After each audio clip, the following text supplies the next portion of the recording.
Bonjour à toutes et à tous.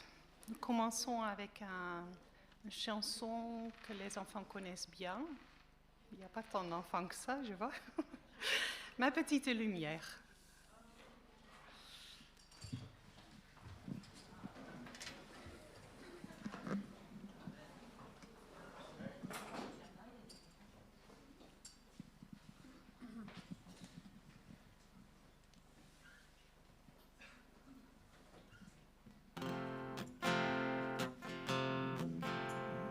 Ma petite lumière, je la ferai briller.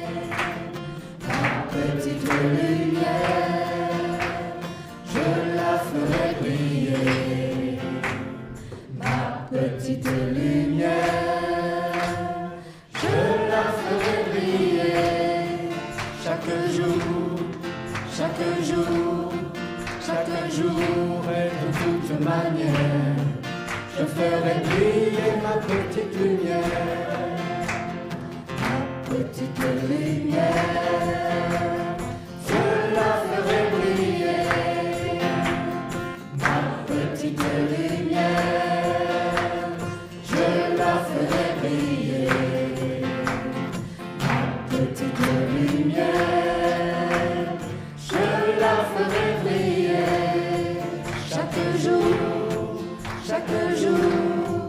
chaque jour et de toute manière, je ferai briller ma petite lumière, ma petite lumière, je la ferai briller, ma petite lumière, je la ferai briller, ma petite lumière, je la ferai briller, chaque jour, chaque jour, chaque jour et de toute manière, je ferai briller ma petite lumière, je ferai briller ma petite lumière.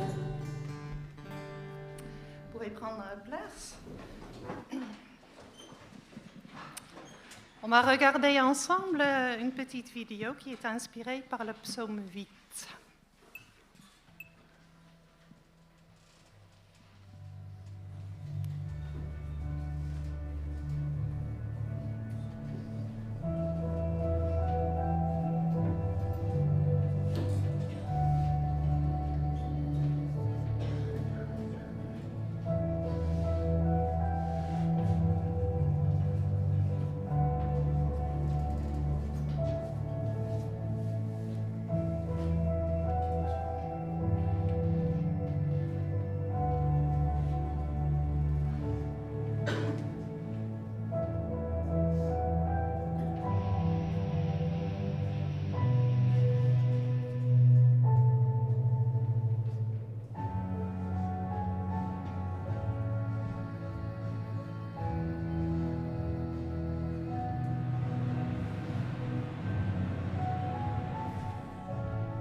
Oui, Seigneur, nous sommes contents de nous retrouver ici ensemble ce matin.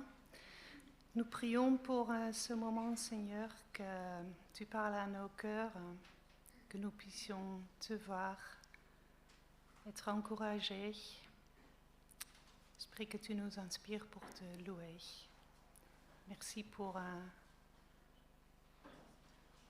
qui tu es et tout ce que la nature reflète de ta majesté. Nous prions également pour les enfants, que tu les bénisses quand ils ont leur temps à part pour apprendre de toi à leur niveau. Merci Seigneur. Amen. Donc les enfants, si vous voulez suivre les moniteurs, allez à l'école.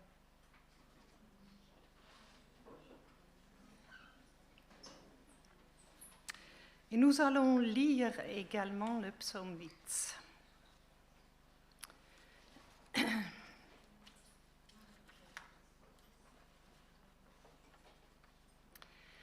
Seigneur notre Maître, ton nom est magnifique sur toute la terre. Ta beauté dépasse la beauté du ciel. Par la bouche des enfants, des tout-petits, tu affirmes ta puissance devant tes ennemis. Je regarde le ciel que tes mains ont fait, la lune et les étoiles que tu as fixées, et je me demande, qu'est-ce que l'homme pour que tu penses à lui? Qu'est-ce qu'un être humain pour que tu prennes soin de lui? Je regarde moutons, chèvres et bœufs, tous ensemble, même les bêtes sauvages, les oiseaux du ciel et les poissons de la mer, et tout ce qui passe sur les routes des mers. Seigneur notre Maître, ton nom est magnifique sur toute la terre. Chantons les ciels et les étoiles, c'est à toi.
La nature, nous apercevons un peu de la grandeur de Dieu.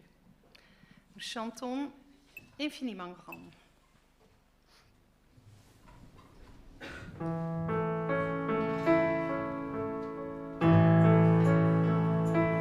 Quand je sens de l'univers,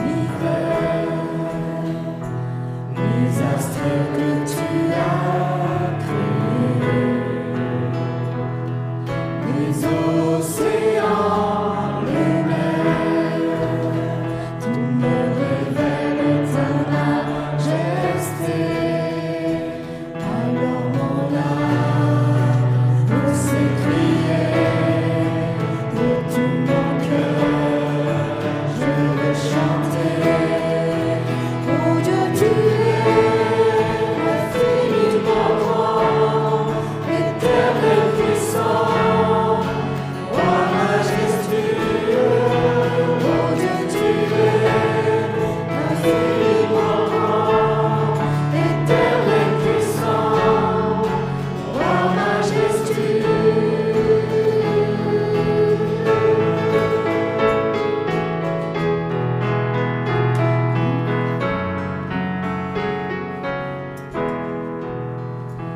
Quand je songe que tu m'as fait, que tu t'es révélé à moi, que pour moi tu as tout créé, tout me révèle ta bonté. Alors mon âme peut s'écrier, de tout mon cœur, je veux chanter. Alors mon âme peut s'écrier, de tout mon cœur, je veux chanter. Oh Dieu, tu es infiniment grand, éternel puissant, roi majestueux. Oh Dieu, tu es infiniment grand, éternel puissant, roi majestueux.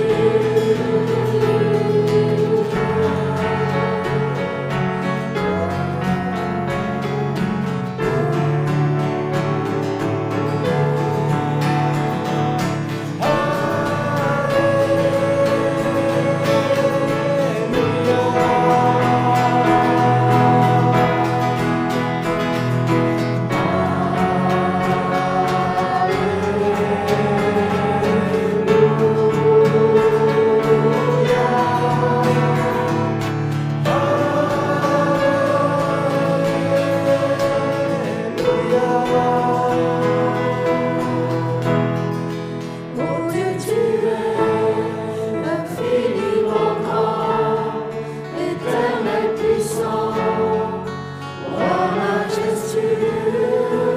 Oh Dieu, tu es infiniment grand, éternel puissant, roi majestueux.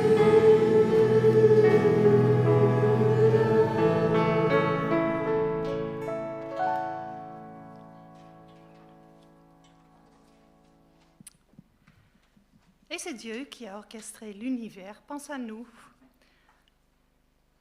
Qu'est-ce que l'homme pour que tu penses à lui? Qu'est-ce qu'un être humain pour que tu prennes soin de lui? Il nous voyait même avant que nous soyons conscients de notre existence. Dieu était déjà là, bien avant. Alors nous allons chanter Abba Père. On va le chanter avec la vidéo, avec une petite vidéo, mais vous pouvez vous mettre debout et chanter. Et après, nous chanterons encore une chanson.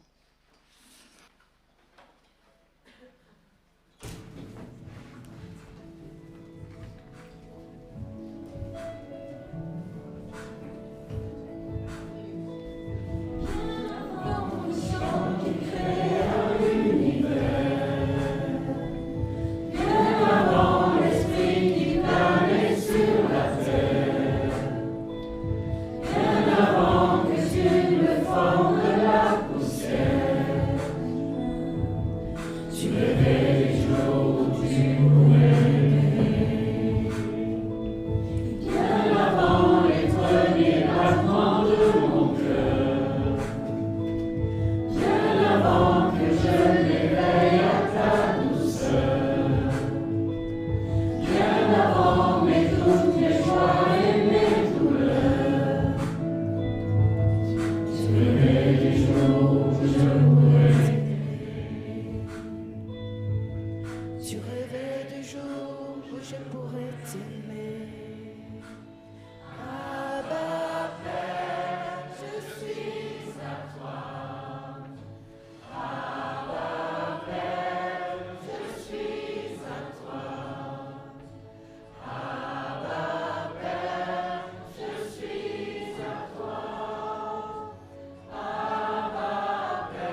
avec patience. Notre Dieu nous accompagne chaque jour. Chaque jour, il prend soin de nous. Nous allons chanter avec patience et après nous prenons un temps de prière libre.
Prions.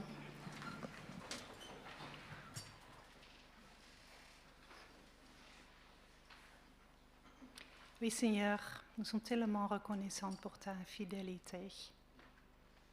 Je ne saurais pas quoi faire sans toi, Seigneur. Merci pour tes soins chaque jour, ton accompagnement chaque jour. Et effectivement, Seigneur, souvent nous nous demandons donc qui sommes-nous pour que tu penses à nous quand nous regardons le ciel, la grandeur de l'univers et toi qui es au-dessus de tout. Pourtant, tu nous connais. Merci pour ta fidélité.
sais ce qui est dans nos cœurs, Seigneur, et c'est différent pour chacun.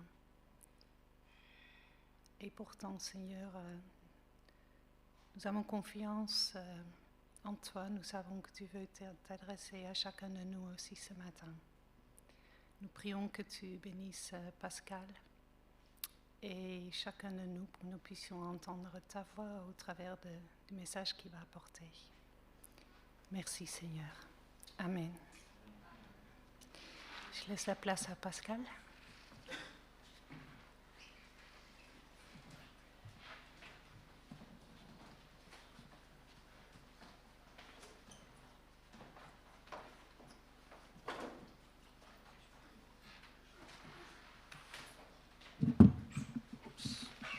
Pardon.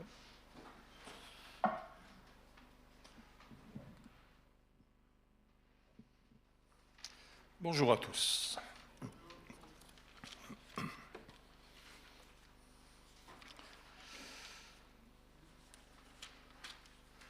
Alors, j'espère, mais bon, c'est pas très grave, hein, vous me direz, que je ne reprends pas un texte qui a déjà été proposé comme thème d'une prédication.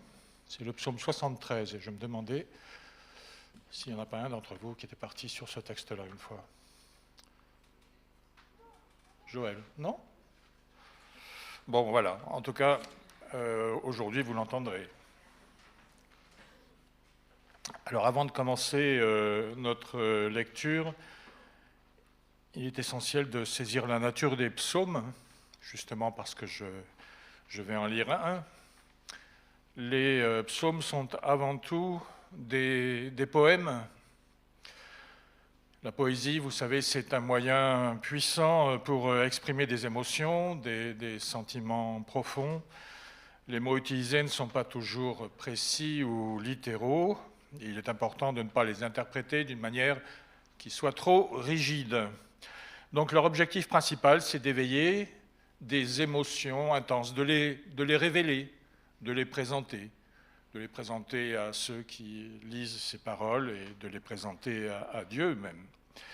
Souvent, donc, ils se connectent, ces mots-là, davantage à notre cœur qu'à notre logique. Et ça leur confère quelque part une grande valeur, surtout pour ceux qui traversent des moments difficiles. Ces personnes peuvent se sentir trop épuisées, trop troublées ou accablées pour analyser leur situation de manière qui soit rationnelle. En réalité, c'est le cas de chacun d'entre nous, d'une manière ou d'une autre, en telle ou telle occasion, au cours de notre vie. Et dans ces moments-là, nous pouvons ouvrir les pages composées par le psalmiste ou les psalmistes. Nous pouvons ouvrir ces pages et partager nos peines et nos préoccupations avec le Seigneur, comme eux tous l'ont fait auparavant. Les psaumes offrent aussi du réconfort lorsque la joie est immense, bien sûr. Il n'y a pas que des psaumes de lamentation dans la Bible, et d'autres psaumes peut-être bien plus difficiles à lire encore. Je me souviens en particulier, un des premiers psaumes qui m'a frappé, c'est en dehors du psaume 8 d'ailleurs qui a été relu ce matin, c'était le psaume 139, je pense, qui est au début une louange à Dieu, une vénération, un truc incroyable à lire, et puis à la fin, ô Seigneur, si tu faisais mourir le méchant. Ça me libérerait un petit peu. Voilà, c'est des trucs qui sont parfois compliqués, mais qu'il faut savoir accepter et comprendre peut-être aussi dans leur contexte. Donc il y a aussi dans les psaumes des paroles de joie si immenses qu'il est même difficile de l'exprimer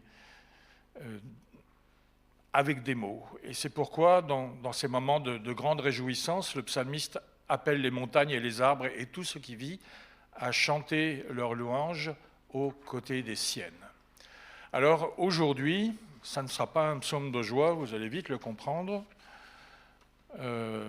ça sera autre chose, donc je voulais annoncer déjà un psaume de lamentation, c'est le psaume donc 73. Alors je vous le lis en entier, pour autant faire. Pour autant faire que de vous miner le moral, autant bien commencer. Oui, Dieu est bon pour Israël, pour tous ceux qui ont le cœur pur. Pourtant, il s'en fallut de peu que mes pieds ne trébuchent. Un rien de plus, et je tombais.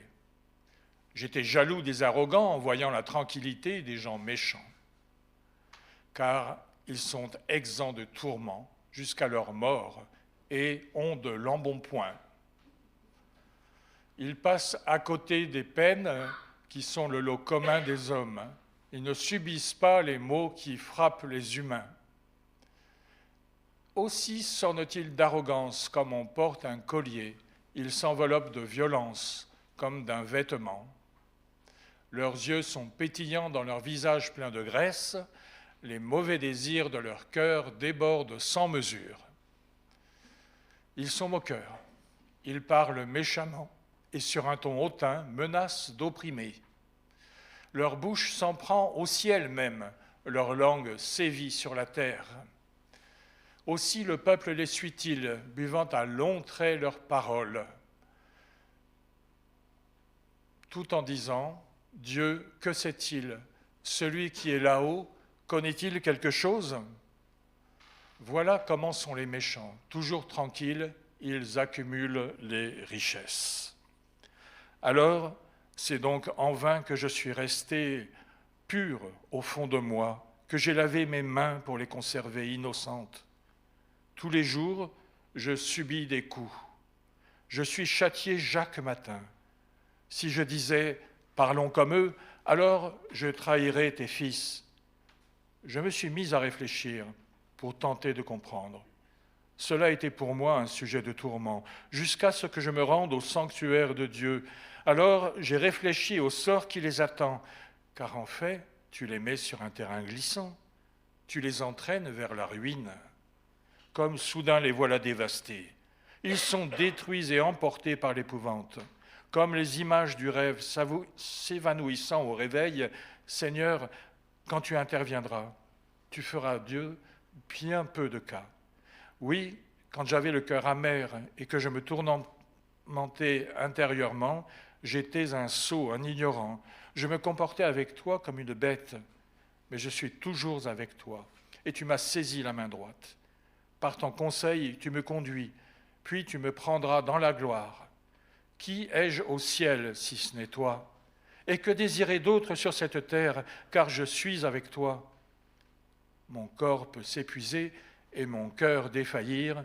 Dieu reste mon rocher et mon bien précieux pour toujours. Qui t'abandonne se perdra, et tu anéantiras tous ceux qui te sont infidèles. Tandis que mon bonheur à moi, c'est d'être près de Dieu. J'ai pris le Seigneur, l'Éternel, comme refuge, et je raconterai toutes ses œuvres. Voilà, au moins ça se termine bien. Voilà, bien. Alors le psaume débute d'ailleurs avec une affirmation bien connue, verset 1 donc. Oui, Dieu est bon pour tous ceux qui ont le cœur pur. Et cette phrase constitue l'un des principes essentiels de notre compréhension de Dieu. Dieu est bon, il nous aime, il nous a choisis. Il ne nous abandonnera pas, il ne nous abandonnera jamais, et il veille sur nous. Et de plus, il bénira ceux qui lui sont fidèles en leur offrant de précieux dons. C'est la conviction du psalmiste. Cependant, si l'on regarde la réalité, on se rend vite compte que les choses ne se passent pas toujours ainsi. Et en observant son environnement, le psalmiste réalise, il comprend que ce qu'il vit contredit fortement ce qu'il a appris et ce en quoi il croit. Et ce décalage entre sa foi et son observation de la réalité qui est devant lui est si profond qu'il se sent prêt à vaciller. Alors il scrute autour de lui et il s'aperçoit que ceux qui semblent bénéficier des bénédictions de Dieu ne sont pas les personnes pieuses, mais plutôt les arrogants et les malfaisants. Imaginez-le un peu, notre psalmiste en train de lire un vieux numéro du magazine Point de vue, Image du Monde, en allant chez le coiffeur. Que voit-il alors? Il y découvre des images de magnifiques personnes se relaxant au soleil, aux îles Maldives ou sur la Riviera. Et ces individus affichent des corps toniques, bronzés, rayonnants de santé, tout en conduisant, parce qu'on la voit là en arrière-plan, une super voiture de sport. Et accompagnant ces photos, des articles de journalistes populaires décrivent des gens qui changent de partenaire, sans hésiter trop longtemps, qui se querellent, qui conduisent en état d'ivresse, qui se livrent à divers excès. Et en particulier, ce sont des personnes riches qui prennent soin d'elles-mêmes et de manière excessive et sans aucun scrupule. Le psalmiste réalise alors que cette richesse n'est certainement pas le fruit du hasard ni de la chance. Non, ces individus sont vraiment des experts dans l'art de servir leurs propres intérêts. Et de plus, ils n'en éprouvent aucune honte. Au contraire, ils en sont fiers. Ils comprennent également que leur prospérité est souvent le résultat de la violence et de l'oppression, comme le souligne le psalmiste dans les versets 6 à 8. Aussi s'ornent-ils d'arrogance comme on porte un collier, ils s'enveloppent de violence comme d'un vêtement, leurs yeux sont pétillants dans leur visage plein de graisse, les mauvais désirs de leur cœur débordent sans mesure, ils sont moqueurs, ils parlent méchamment et sur un ton hautain menacent d'opprimer. Alors, que pense le psalmiste? Pourquoi ne suis-je pas autant béni, moi? Pourquoi n'ai-je pas une vie comme la leur? À votre avis, est-ce qu'ils ne seraient pas en train d'envier leur succès et de convoiter tout ce qu'ils possèdent? Et à quoi pensez-vous vous-même en voyant des célébrités se pavaner devant tout le monde? Même si vous ne vous imaginez pas en train de gravir les marches du palais du Festival de Cannes, il existe certainement des situations plus personnelles où vous auriez souhaité recevoir peut-être un petit peu plus de reconnaissance pour le travail que vous avez accompli, pour l'aide que vous avez apportée, pour les idées que vous avez suggérées, des situations où vous auriez aimé simplement être un peu mieux respecté. Alors pourquoi Dieu ne nous bénit-il pas davantage? Le psalmiste remarque que ce n'est pas seulement la richesse des nantis qui le perturbe. Il observe ceci, verset 4. Ils sont exempts de tourments jusqu'à leur mort et ont de l'embonpoint. Ils passent à côté des peines qui sont le lot commun des hommes. Ils ne subissent pas les maux qui frappent les humains. Ils ne souffrent pas, ils sont en bonne santé, ils ne rencontrent pas les mêmes difficultés que les autres. Est-ce que nous n'avons jamais pensé de telles choses? Et que ressentez-vous lorsque vous voyez une personne qui a été fidèle à Dieu toute sa vie, mais qui est soudainement frappée par la maladie, ou lorsqu'un proche de vous tombe malade et décède? Avez-vous déjà demandé à Dieu, mais pourquoi? Pourquoi lui? Ou pourquoi moi? Et ces questions sont légitimes, compréhensibles. Dieu nous promet de prendre soin de nous, et pourtant, il permet parfois que nous tombions malades, voire que nous soyons confrontés à la mort. Et dans d'autres cas, il nous laisse vieillir, avec parfois comme corollaire la souffrance, ou même il nous laisse vivre des moments de démence sans que nous quittions ce monde. On pourrait affirmer qu'il est tout de même extrêmement difficile de penser à la joie lorsque l'on traverse des épreuves. Il existe des moments dans la vie où l'on ne ressent que tristesse et chagrin, et très peu souvent de la joie. C'est exactement à ce point que se trouve le psalmiste, alors qu'il réfléchit sur sa vie en regardant celle des gens qui l'entourent. c'est tellement injuste. Ces personnes traitent Dieu avec un mépris total, allant même jusqu'à le ridiculiser. Verset 11. Dieu, que sait-il? Celui qui est là-haut, connaît-il quelque chose? Il se moque de lui. Il le considère comme impuissant. Ce qui est encore plus frustrant, c'est que leur attitude semble porter ses fruits.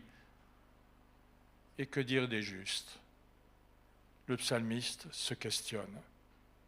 Verset 13.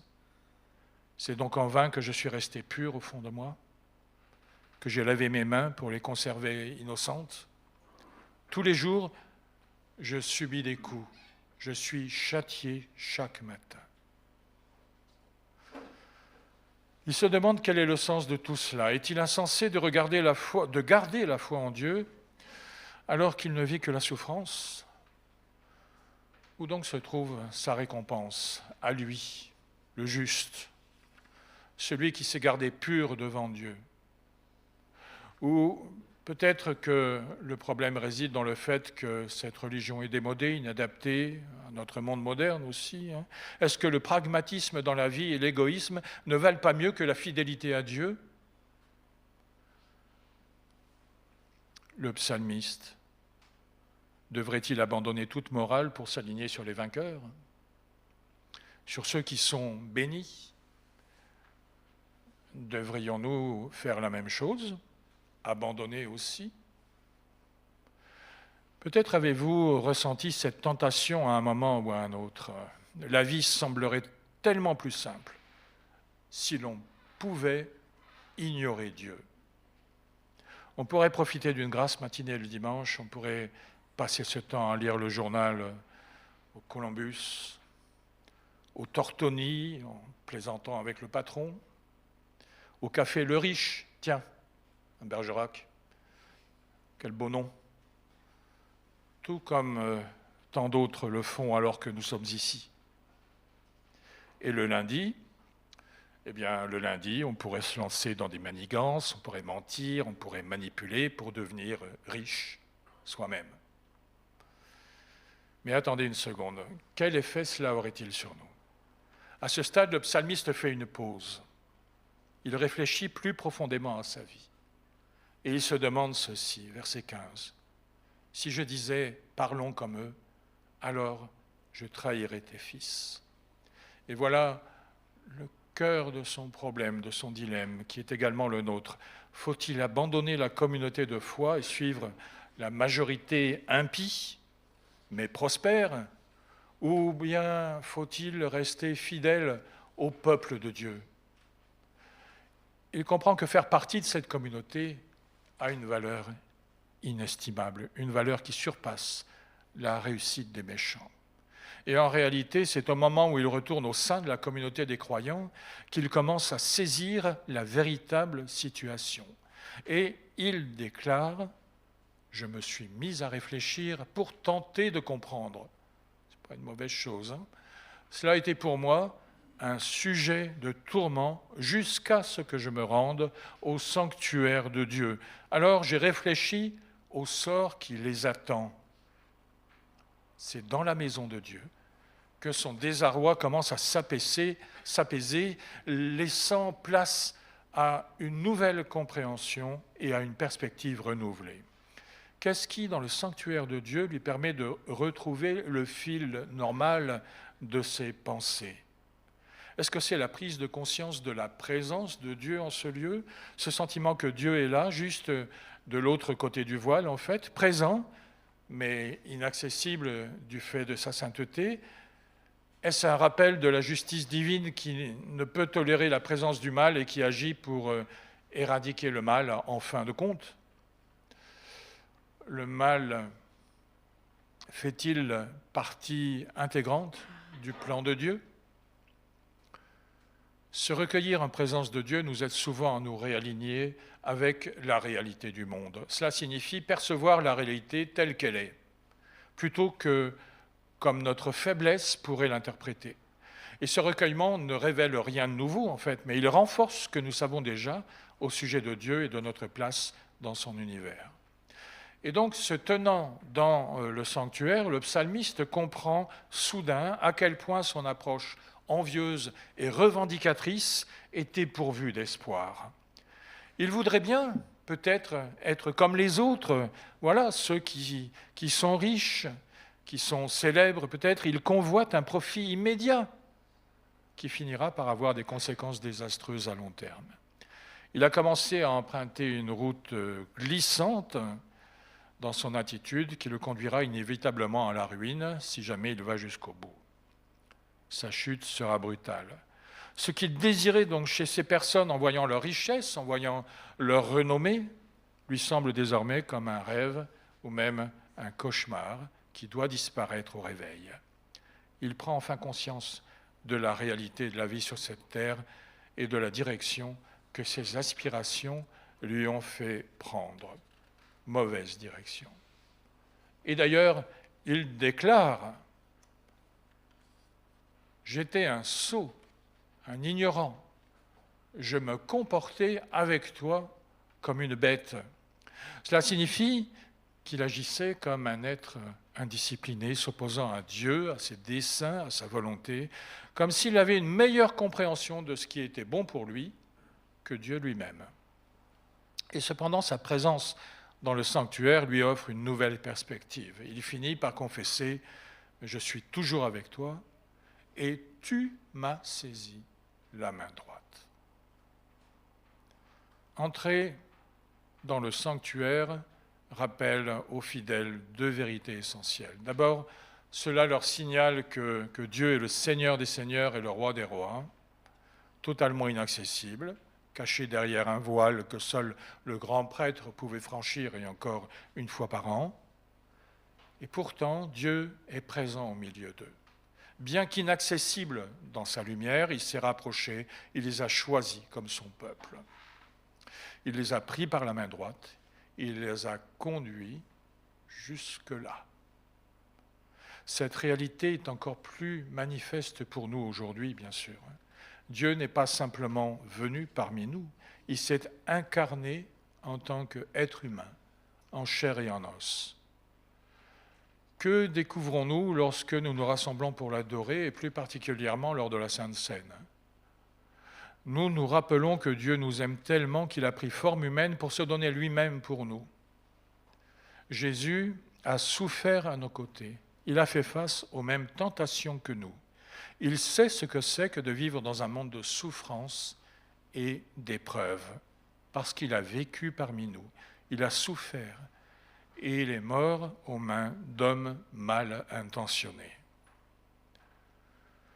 Le psalmiste, lui, ne sait pas ce que nous savons déjà, mais il comprend que, loin d'être absent ou indifférent à la prospérité des méchants et à la souffrance des justes, Dieu est toujours présent, prêt à le soutenir.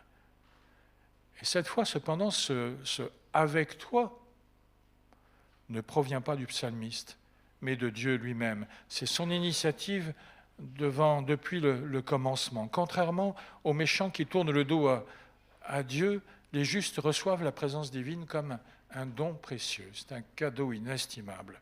Le fait que Dieu nous tienne la main symbolise son soutien. C'est Dieu qui nous tient la main.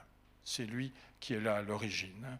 Et nous recevons son soutien tant émotionnel que pratique. Cela signifie qu'il s'identifie à nous, ce qui nous aide à affronter les souffrances que nous rencontrons.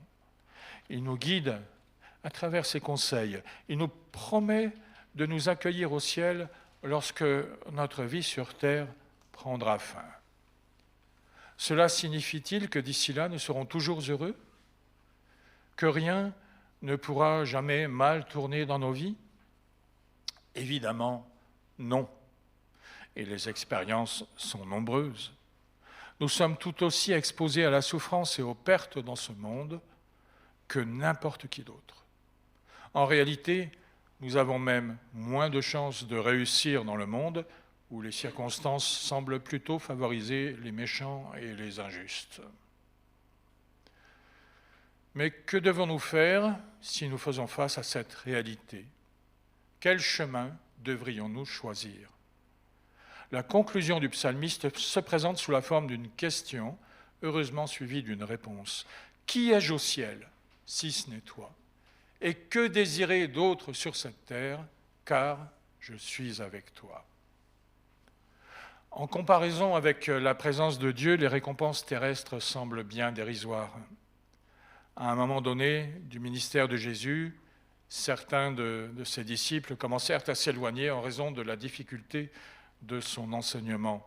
Et il leur demanda alors s'ils souhaitaient aussi partir, le quitter, prendre une autre route. Et Pierre, agissant au nom des autres, répondit à Jésus, « Vers qui irions-nous ? Tu as les paroles de la vie éternelle.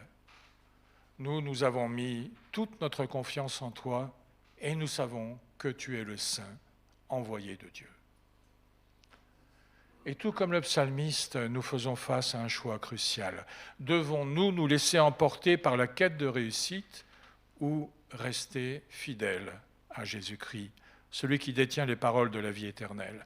Est-il vraiment judicieux de privilégier le succès temporaire de cette vie au risque de perdre l'opportunité de vivre avec Dieu dans l'éternité?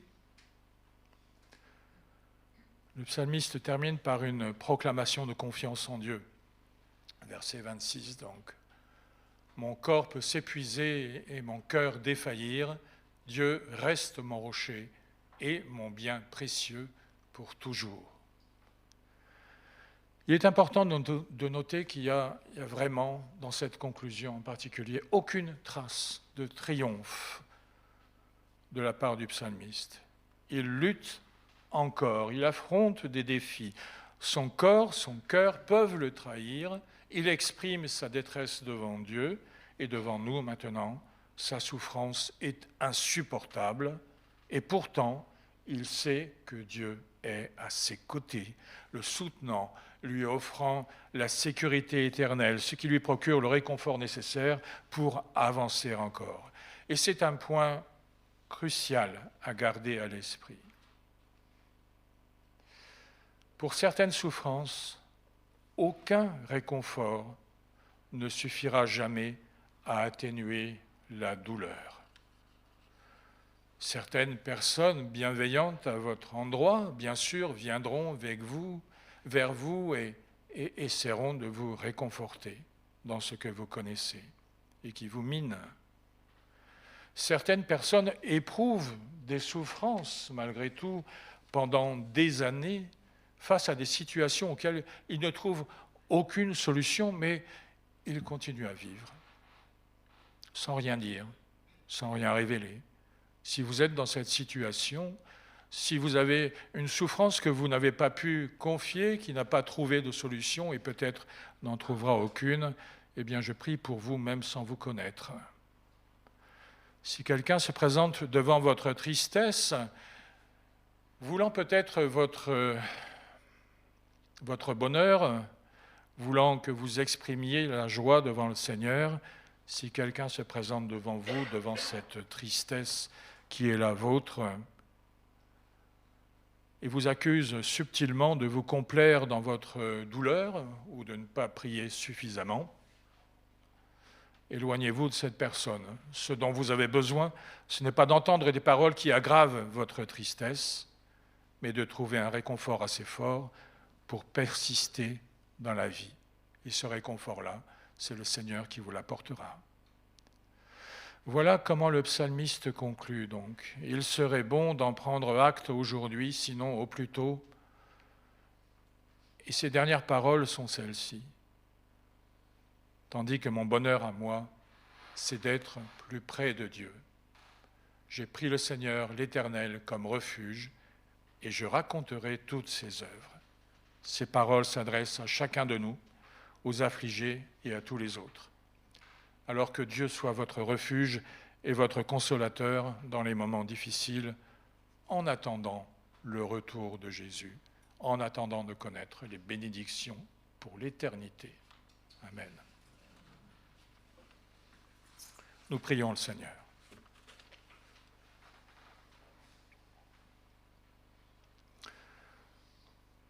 Seigneur Dieu, notre Père, Tu nous as placés dans ce monde, à notre époque, pour des raisons qui t'appartiennent, Seigneur. Mais c'est selon ta volonté que nous nous trouvons ici.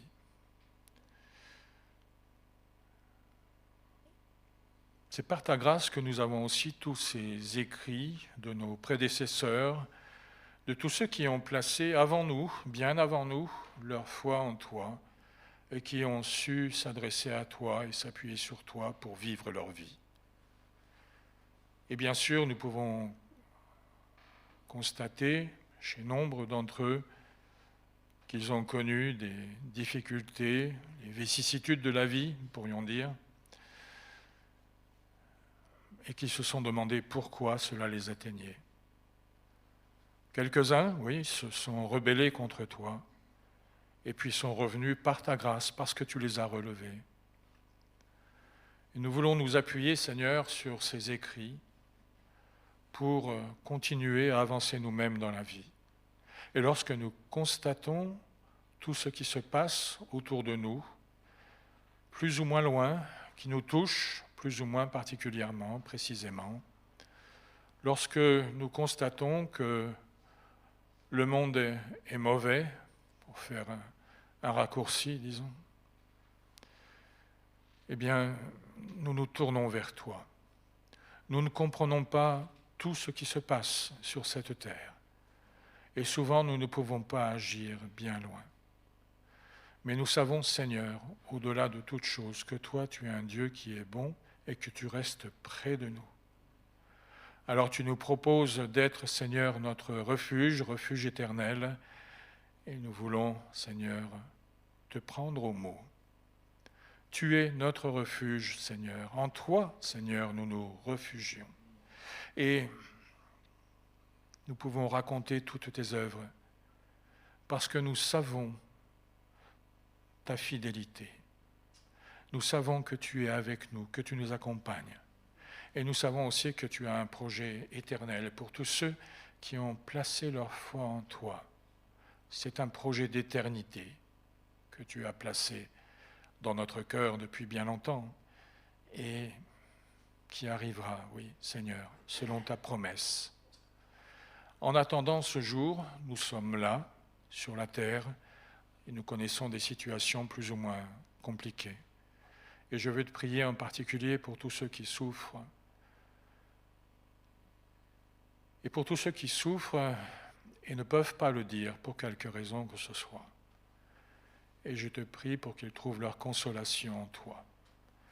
Bien sûr, cela ne nous désengage pas de notre devoir de fraternité et d'attention que nous pouvons porter aux autres. Mais nous savons, Seigneur, que toi, tu sais toutes choses. Tu connais chacune des situations que les uns ou les autres traversent, ici même. Merci, Seigneur, d'être notre Dieu fidèle et bon pour nous. Encore une fois, nous voulons te rendre grâce pour le projet éternel que tu as placé devant nous. Que notre amour, Seigneur, soit pour toi. Amen.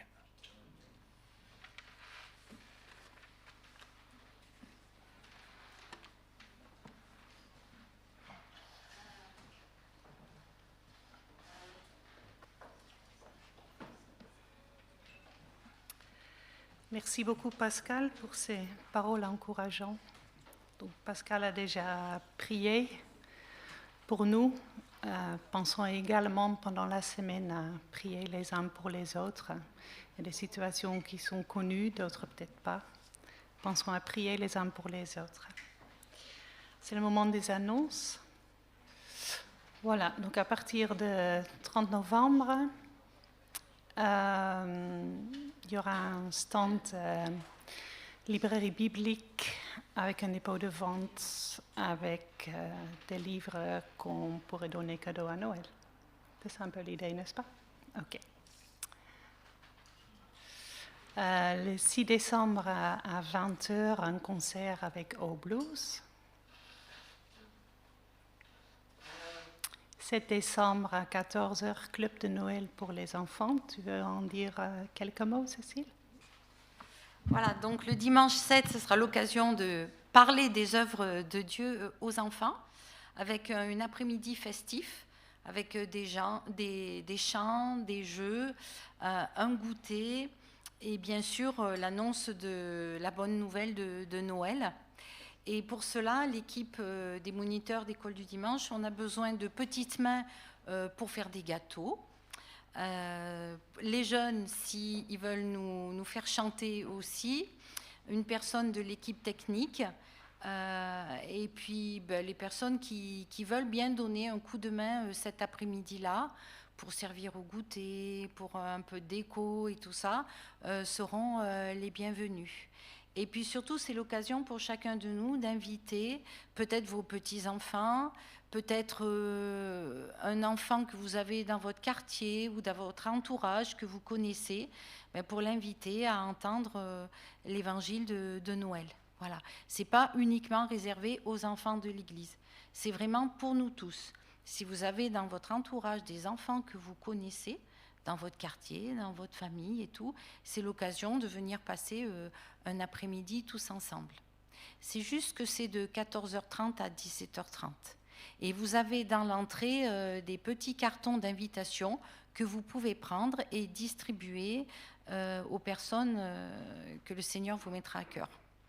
Voilà, et à l'issue du culte, pour ceux qui sont intéressés, on a une petite réunion au fond pour voir un petit peu tout ce qui est organisation de l'après-midi. Voilà, merci. Merci Cécile. Dimanche 14 décembre, c'est donc notre fête de Noël, suivie par un repas. Donc il est important de s'inscrire pour qu'on puisse savoir combien de personnes vont venir. Donc une feuille est disponible dans le hall et on peut aussi adresser un mail à l'adresse qui est affichée. Donc, il y a 2 semaines, j'étais très encouragée par le verset proposé par Porte ouverte. Jusqu'ici, l'Éternel nous a secourus. Et après notre message de ce matin, il est important d'y penser aussi. Donc jusqu'ici, l'Éternel nous a secourus.